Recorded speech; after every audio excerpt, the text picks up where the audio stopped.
Welcome to Colorado. This is a weapons practice area for a lot of guys, and we thank them for letting us come out here and utilize it again. I'll go right into the technology. So up here close on the trailer is the new Spyglass 3D radar.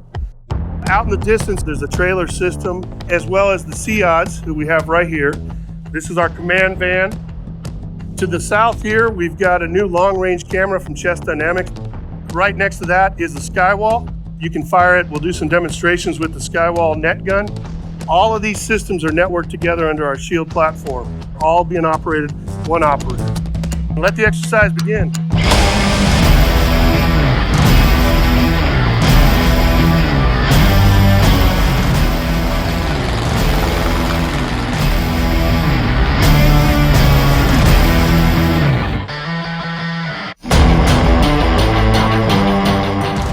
Liteye is a 21-year-old company. We've been building head-mounted displays, thermal cameras, positioners, all these kind of things for 20 years.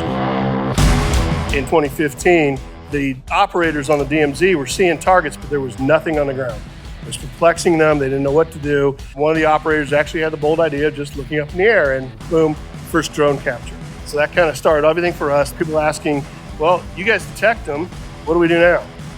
Our approach was simple. Liteye was not going to solve the problem by itself. It is not one individual, it is not one company that does this. It is a group of companies that come together to keep pushing this forward for the warfighter. It is not a silver bullet.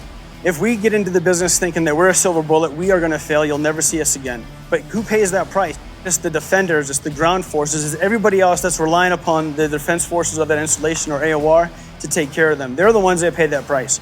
Because at the end of the day, we want to get you home. Bottom line, Liteye's been protecting U.S. Joint Coalition warfighting resources in CENTCOM, PACOM, and EUCOM for a while now. We've been doing it very reliably and effectively. And everything we've done since 2015 in this area is what's culminating in where we're going at this point.